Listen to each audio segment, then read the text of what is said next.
My guest today is Dr. David Gordon. David is the leading expert on the work of Murray Rothbard. David is the author of The Essential Rothbard, which is an excellent book published in 2007. My listeners who read the Freeman magazine probably remember David's November 2007 article, Murray Rothbard's Philosophy of Freedom. Dr. Gordon is a senior fellow at the Ludwig von Mises Institute in Auburn, Alabama. David, welcome to the show. Thank you, Mike. It's nice to be with you. Well, it's a pleasure for you to take time out of your schedule to do this. I'm excited about this. Let's do this, David. Would you tell us a little bit about yourself first? Because I think you have an interesting background as far as your academic training and experience.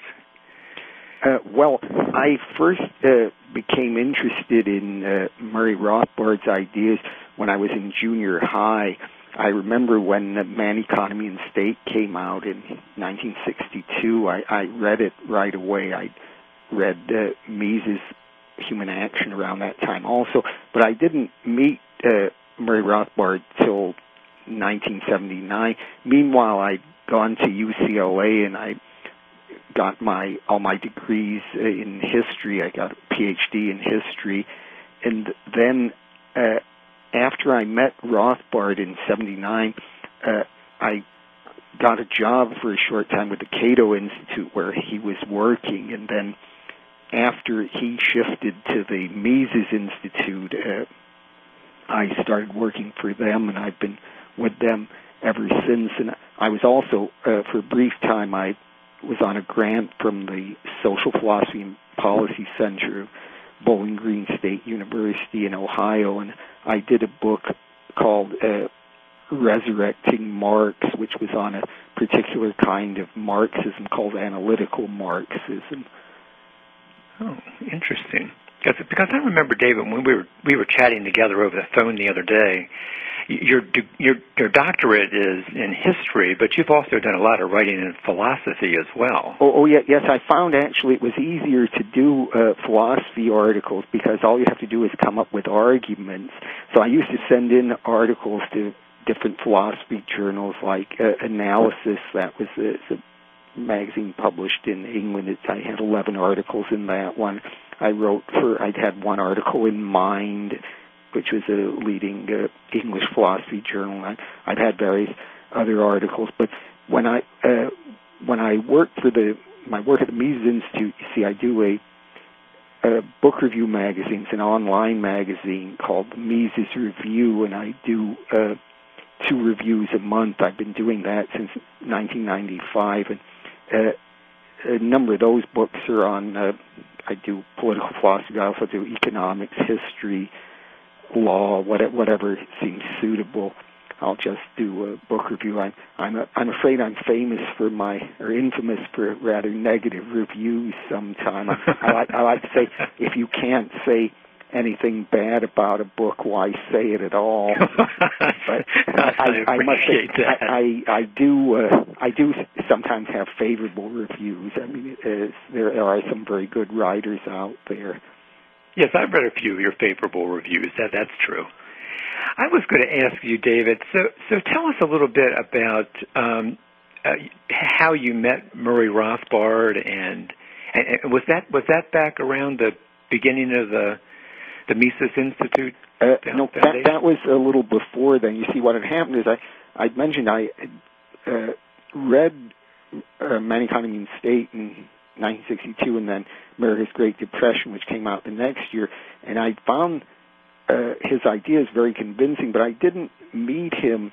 It was actually in March 1979. What had happened, I had met a local Los Angeles libertarian named George Smith, and he who knew Rothbard, Rothbard was visiting Los Angeles, and he invited me to his house, and I met him, and then I got an invitation to go to a conference put on by the Cato Institute, which was in June 1979. I had further talks with Rothbard. I met Ralph Raico and Ronald Hamaway, who were two of Murray's greatest friends were also teaching at that conference.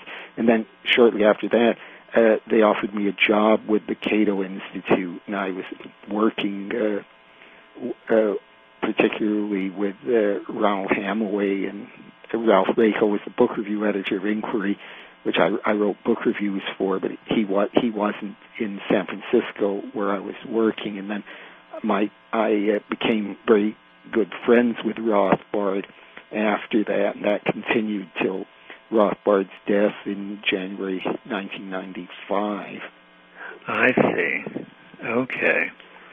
Well, I thought what was interesting, too, when we chatted the other day is you told me when you were writing the book, The Essential Rothbard, that you had full access to all of Murray's private correspondence and so forth.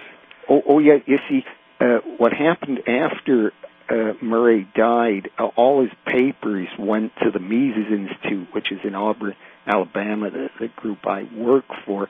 So I actually was one of the first to go through those papers. I was doing some preliminary sorting of them. So one of the most important things in the paper is that he worked for a number of years as a consultant to this group called the Volcker Foundation, which was in the late 1950s, early 60s, was one of the probably the most important foundation that was sponsoring individualist and liberty-loving thought. They sponsored a lot of the main intellectuals that we study today, like Milton Friedman was one, Friedrich Hayek. These people all got Volcker grants. But Rothbard wrote all sorts of book reviews and reports on various figures. He went to conferences for them. So you have his evaluations of all sorts of different thinkers and movements that are, many of them are unpublished. There's actually, the Mises Institute is going to be bringing out some volumes of some of these unpublished papers in the that's great. near future. Yeah, that's great. Because actually, I'm going to come back maybe toward the end of the show, David, and talk a little bit about the Mises Institute as a resource, because I think all my listeners ought to know about that. What I want to do, David, is jump in then and talk a little bit. Well, actually, what I was trying to do there is give my listeners a sense that you, like Rothbard, have this really wide and deep knowledge of, a half a dozen different areas, which I think makes Rothbard's work so challenging. And what I was going to start off with here, I know one thing that Rothbard said that we should talk about a little bit is he said that slavery is wrong. Now, I know my listeners are thinking, come on, Mike, I tuned in to hear about the 13th Amendment. And that's not really where I'm going with that, but I'm thinking, when Rothbard talked about slavery is wrong, what were the implications he had for that, David?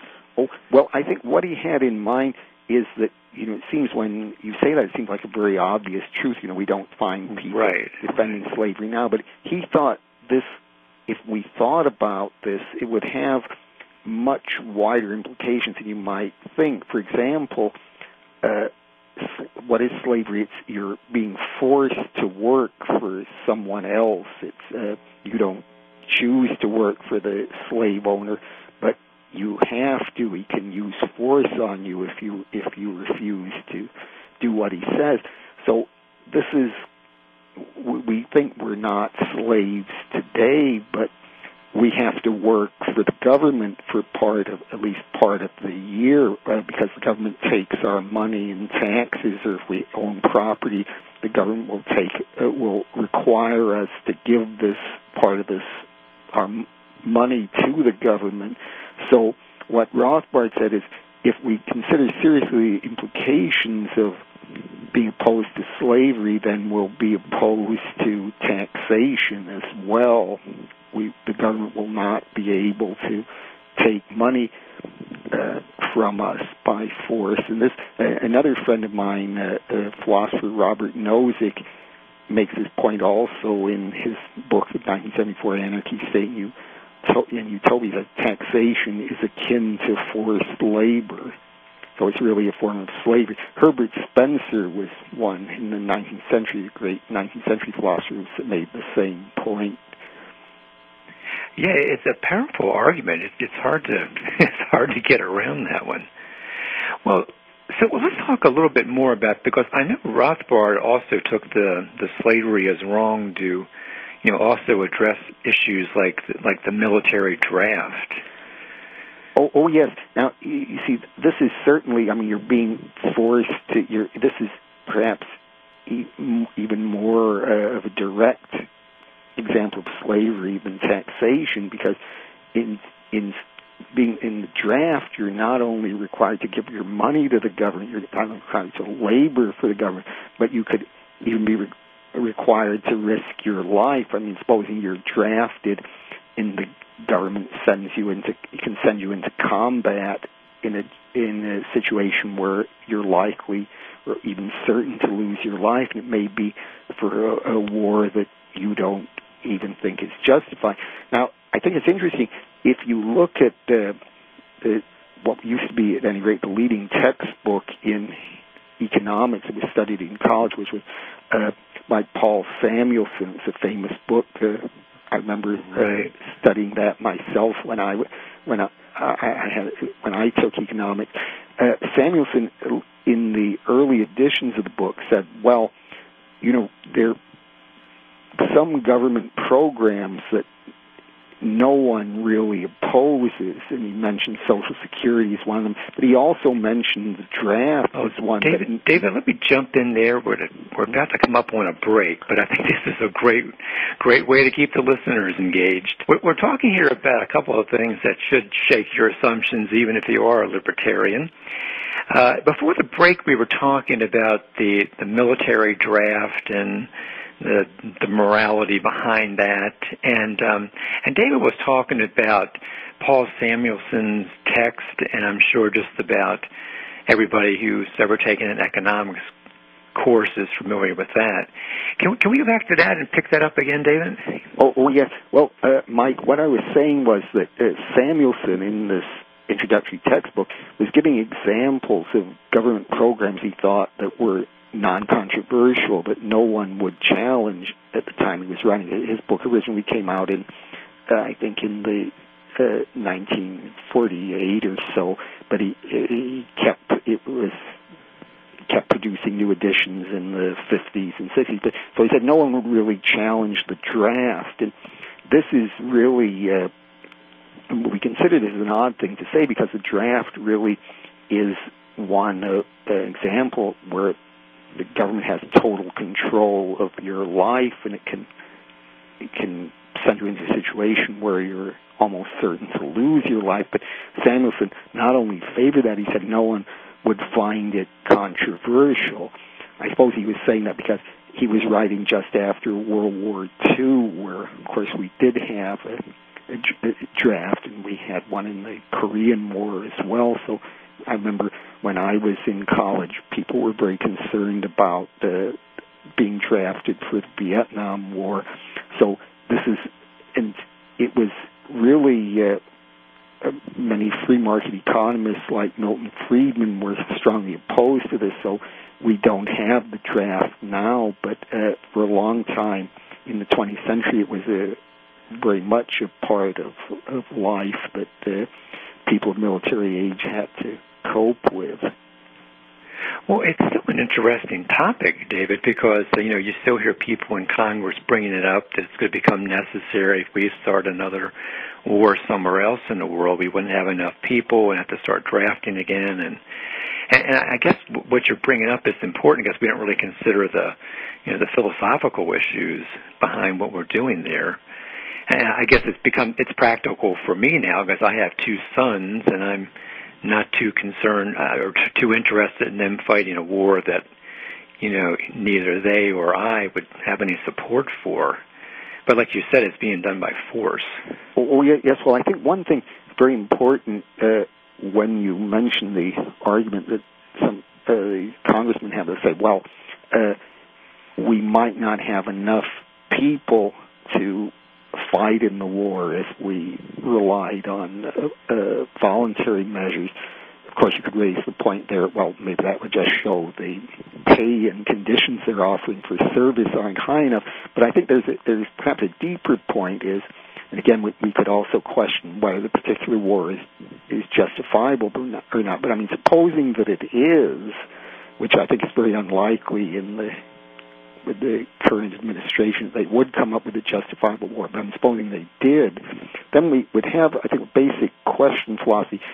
Even if you have a goal that's justifiable, it doesn't follow that you can use any means you want to attain it. So, I mean, supposing it was the case that we couldn't get enough men for the war we wanted unless we resort to the draft, it wouldn't follow from that resorting to the draft is all right, morally all right, even if the war is acceptable, because it would be using the wrong means, namely enslaving others, in order to pursue that. It would just be something like saying, supposing that there was, say, you mentioned your children, I mean, supposing there was some medicine that your children really needed, and you couldn't afford to buy it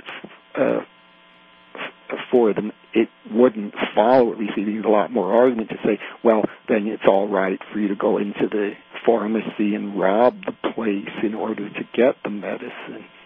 Right. There was an argument I heard too, David, and I can't remember. I wish I could tell you who said this, but basically what his argument was, he said, if the country was ever invaded, he's absolutely convinced that you'd have more volunteers than you knew what to do with. So that certainly wouldn't be a problem. He came back to basically what you were saying about if the war somehow has merit, people will volunteer to go. You shouldn't have to do it at gunpoint. Oh yeah, yes. I mean, this seems, I think, is certainly a very good point. I mean, if someone's going to be attacking your house, you're going to do something about it. But I mean, supposing there's some situation, I would say is the case, say, with the Iraq War, where the matter really, at least in the opinion of many people, doesn't have much to do with us, or it's not clear why we're supposed to be in danger from various regimes in that area of the world, then people we might have trouble getting volunteers. Of course, we don't have a draft now, but people don't really want to go over there. It's a very unpopular war, and they're having a lot of trouble getting enough troops. That's why people are talking about a draft now. It's because we have a very unpopular war. I think that that was the case in Vietnam. People got very upset over the draft, and because it was unpopular, and that was one of the reasons it was abolished after that. That's right, yeah. And David, I'm probably about your age. I remember the Vietnam War too. I don't want to see us go back to something like that. No, that was a very unfortunate situation. It was a very unpleasant time, to say the least. The next thing I was going to ask you about here, David, Rothbard talked about, and again, this sounds very straightforward, but there are a lot of implications to this. He said a person owns his own labor. What are the implications, according to Rothbard, there?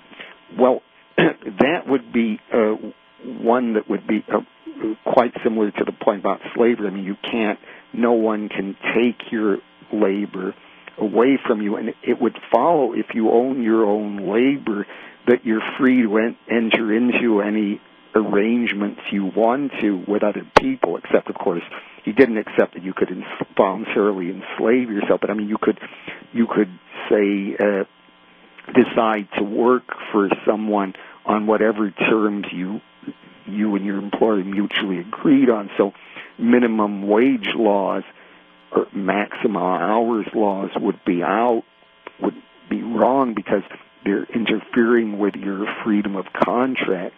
I mean, sometimes we have people today that say, well, we have to give workers a living wage. It isn't fair, say, that people earn only a few dollars an hour. But what this kind of legislation does is to prevent those people who are only employable for fairly low salaries from getting a job, and this is harming them, not helping them, because... Right. Yeah, that's an interesting argument, because I think, David, you said, I think you told me that you know Robert Murphy, and Robert Murphy was on your show, yeah. Yeah, and Bob made that same argument about the minimum wage laws are actually hurting the people they're supposedly helping. Oh, yeah. You see, this is actually one of the greatest of all free market economists, Ludwig von Mises, said that this is a fundamental argument against all kinds of interference with the free market. I should say Mises was one of Rothbard's teachers. Rothbard went to Mises' seminar at New York University for a number of years. But what Mises said is that we can show for all sorts of types of intervention in the economy that these measures will fail from the point of view of those who support the measures themselves. For example, the people who favor minimum wages say they want to help the workers, but in fact they won't. These measures don't help the workers, they hurt them. So what Mises claimed is that you could show that without making any controversial assumptions about values, you could show these measures are wrong because they wouldn't work from the point of view of the people who supported them themselves. Now, Rothbard thought you could go a long way with that argument, but he thought there were problems with it applying it universally. But I think it is, as far as it goes, a very valuable point that you don't have to assume any controversial ethical point of view. Like supposing you say, well, I'm in favor of freedom. Somebody, sort of a left-wing person, say, well, I believe more in equality. I don't accept your assumption. You could still argue that these various measures of intervention won't work even from their point of view because they just won't achieve what they're supposed to achieve. That's really interesting. So, and this might have to be something we even pick up after the break, but and you're the person who can be commenting on this. As I understood the argument between Mises and Rothbard, and Mises being, I guess, more the mentor, I think it was Rothbard that was saying a value-free defense of the market cannot stand by itself. Is that right? Well, he thought that you couldn't. Yes, that's right. You couldn't really show that in all cases that these measures would fail from the point of view of the ones who advocated them. For example, he said one of the arguments that Mises used is he said minimum wages cause unemployment in the way I just mentioned, that those workers who aren't valuable enough to the employers to earn more than the minimum wage won't be employed by them. So Rothbard said, well, what if the people who favor the minimum wage don't really care about the unemployment? They're just trying to benefit a certain group of workers, like certain labor unions are just interested. Yeah. Are we talking in terms then of a pragmatic justification for free markets versus a value-based or moral? Well, I think to some extent, but you see, I think Mises and Rothbard had different views of the nature of morality. They would, to a large extent, concur in the particular judgments they made, but Mises thought that values are really subjective, just as in economic theory we talk about whatever values the person has, and we try to explain their conduct on that basis. Mises thought that was all there was to it.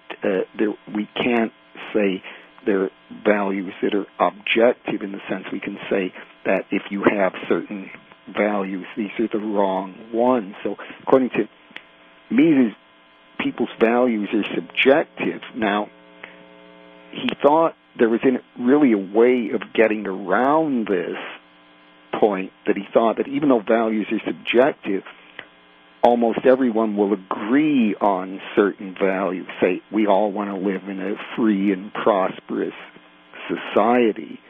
So it isn't that it's objectively correct that we should live in a free and prosperous society. It's just that everyone will want to do that. So given that that's the case, we can ask, what are the best means by which we can achieve that goal? And that was something he thought did have an objective answer.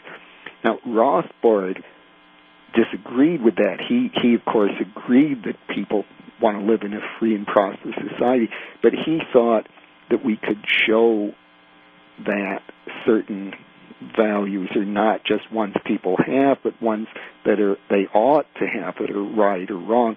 His ethics was really kind of a Aristotelian-style ethics, and he thought that based on certain requirements of human nature, we could show that various things are objectively right or wrong.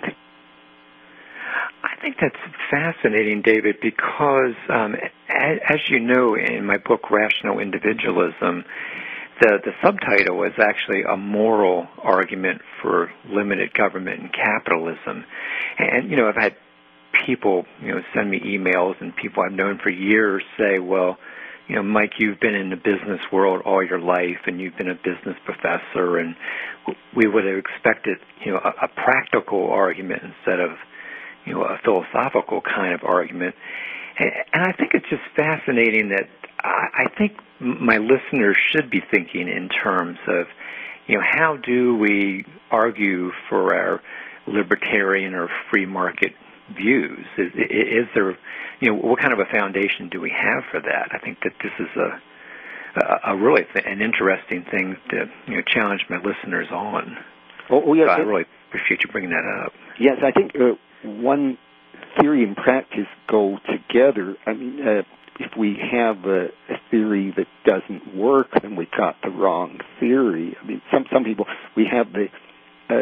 some people say, well, this is all right in theory, but it wouldn't work in practice. Sometimes people say that about libertarianism. They'll say, well, it's a very appealing sounding idea, but we couldn't really put it into effect in the real world. Well, if that were true, then that would show there's something wrong with the theory. If the arguments are right, then it will work. Very interesting.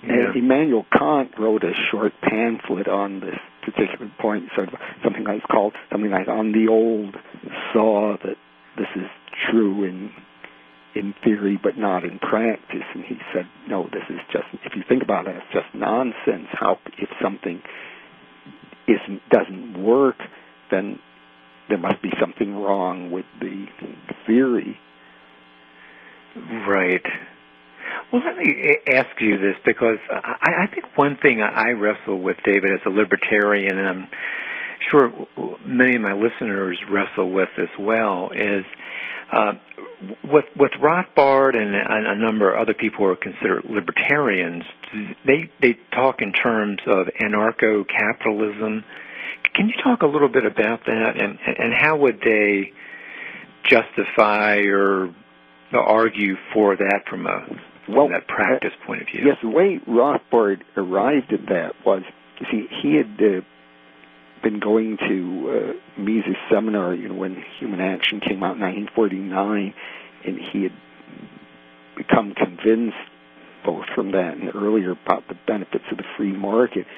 And then when he was visiting the Foundation for Economic Education, FEE, in Irvington, he had a conversation with someone where someone said, well, how could, if all these free market arguments show that the various activities government shouldn't engage in these various activities, how can you justify government at all? Why are the defense and police protection exceptions? And he couldn't come up with a good answer. And then he had also been doing reading in 19th century individualist anarchist thought by people such as Lysander, Spooner, and Benjamin Tucker. And he combined this with his free market economics to come up with a total free market perspective. So his basic view, which I think is, in my view, is correct, is not that we don't need defense or police protection or justice, but that these can be supplied by the free market. We don't need to make it use coercion and compel people to just to have one government, one monopoly agency providing these various services. I think this is a fascinating argument. As I was saying at the beginning of the show, I still am comfortable, at least at this point in my life, with the government providing military, police, and the court system. But in a discussion, and again, this was with Bob Murphy a few weeks ago, I talked about abolishing the Federal Reserve, and I was glad that Bob agreed with me on that item. And Bob made an interesting comment. He said, well, it's interesting, Mike, that a lot of free market advocates talk about free markets in this and free markets for that. But when then they're asked about, what should the Federal Reserve do with interest rates, so quickly to respond, well, they should lower it at 0.5 point. And so their argument somehow breaks down when it came to the Federal Reserve. So I think what you're bringing up is a challenging point, David, because we do have to be thinking in terms of we want limited government, and how should it be limited? Are we limited somehow philosophically or pragmatically, or how are we thinking about that? Oh yeah. You see, I think one thing to bear in mind there, remember we were talking earlier about taxation and being forced labor. Now, right. If you have even a limited government, it's very difficult. It would be very difficult for the government to operate without taxation. So even a limited government would be relying on taxation or forced labor. Now, Ayn Rand tried to get around that by coming up with some measure where people would pay for the various services that they wanted. Say, if you were going to trial, you would pay for having a court. But it seems to me doubtful whether they could raise enough money on that basis to right. Operate. Right. I'm a big Ayn Rand fan myself, and I have to admit that that's one of the weaker arguments. That's true, because raising the amount of money to support the function is doubtful. Oh yes. One point I think is interesting about Rothbard. He had a rather odd relationship with Ayn Rand. He had first been rather critical of her, but then when Atlas Shrugged came out, he was really tremendously impressed by the novel, and he wrote to her. They met earlier, but he wrote a big fan letter to her, and for a while, Rothbard and his small group, which is called the Circle Bastiat, a group of people including Ralph Rachel Hamaway, Leonard Liggio, George Reisman, they came over and had long discussions with Ayn Rand and her group. For a while they were getting along very well, but then there were some various incidents came up, and they had a very bitter quarrel, and after that Rothbard was very very critical of her, but for a while they were friendly. Oh, that's fascinating. I wasn't aware of that at all. That's very interesting.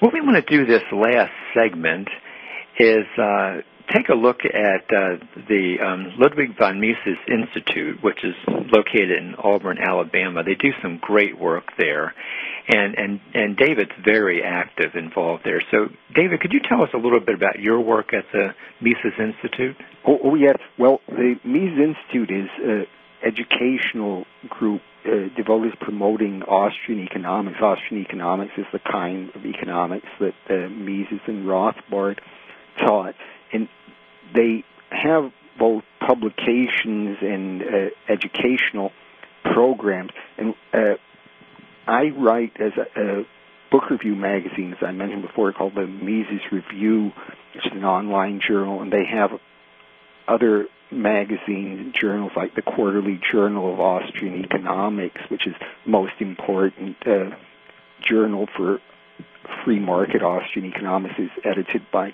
Joe Salerno, is an excellent economist, and they have, if you go to the website www.mises.org, you can have all sorts of lectures and books by Rothbard Mises, Henry Hazlitt, all sorts of free market thinkers are available on the website. You can download all the books and listen to Mises and Rothbard lecture. And they also have programs such as we have. The probably most important one is the Mises University, which is a week-long program, usually held in August, and we get about over 100 students apply to that, can come to that. Mostly college students, both undergraduate and graduate. And David, you're very involved in that, right? Yes, I lecture for that. I've been lecturing for that since 1987, and we get the various people, economists such as Tom DiLorenzo was on your show, and Bob Murphy were both in that one. We get Joe Salerno, other outstanding economists, and we have a week-long program. And then we also have other programs like we're having this year, a Rothbard graduate seminar, which is a more advanced program, a week-long program where we go through Rothbard's main theoretical work on economics called Man, Economy, and State. And then we also have, usually in March, there's an Austrian Scholars Conference where we get scholars from all over the world who give papers on various aspects of Austrian economics. And we have other conferences, like there's a supporter summit usually held in October. So it's the Mises Institute is, in my opinion, the most important free market organization. Of course, I'm a little bit prejudiced since I work for them, but this is really, if you want to get the Mises economics and Rothbard's theories, this is the place to go. Anyone who reads who goes to that site will get a very good grounding in Austrian economics and in libertarian thought. Oh, you're right, David. Mises.org is just a wonderful resource. Something I wanted to quickly mention, too, one of the resources I know at the Mises Institute is a booklet by Rothbard called What Has Government Done to Our Money? And I think I would encourage all libertarian free market advocates to read that. And even if you're not interested in anarcho-capitalism or one of the other Rothbard issues, that particular booklet, and I think, David, you and I chatted about that the other day, that is the best booklet on money I have ever read. It's an incredible work. Oh yeah, yes. I remember when it came out, it was originally a pamphlet for the Freedom School run by Bob Lefebvre. I think it came out around 1963. And the basic point Rothbard makes there, it's a very short, easy to understand essay, is that money is a commodity like any other commodity. It has, of course, there are differences where money does have some differences from other commodities. Basically, we should consider money not something that's created by the government, but something that is a commodity. And if the government tries to change that and create fiat money, this will have all sorts of very bad results. Money must emerge from the free market as a commodity. It isn't an arbitrary creation of the government. Well, I think that is so powerful, because the argument I've made and some of my other guests have made is inflation is nothing more than the government just overflating the currency, that's printing too much money. Yeah, yes, I mean, this is one of the basic points Rothbard makes in that essay. I mean, if you want to understand where the current economic crisis, this is, I think, really essential reading. Yeah. One more time, it's called What Has Government Done to Your Money by Murray Rothbard. Just an absolutely wonderful document. Let me ask you too quickly, David. Some of my listeners, I'm sure, are going to want to read some of your works, and I know you've published quite a few things for LouRockwell.com. Can you just give us an idea of some of the things you've published there? Oh, yes, I should say Lou Rockwell was probably Murray Rothbard's closest friend and follower. When he established he's the head of the Mises Institute, the founder and president of the Mises Institute, and he set up the institute to promote Mises and Rothbard's work. Now, Lou Rockwell Michaelbeitler.com, it promotes Austrian economics. It also comments on current affairs and also whatever topics that Lou Rockwell thinks are interesting. He has to come up with new articles every day. But I published, sometimes he'll reprint some of my book reviews on the site, but I've done articles on other topics, and many of them are on foreign policy. I had one he put up. It's an extremely long article.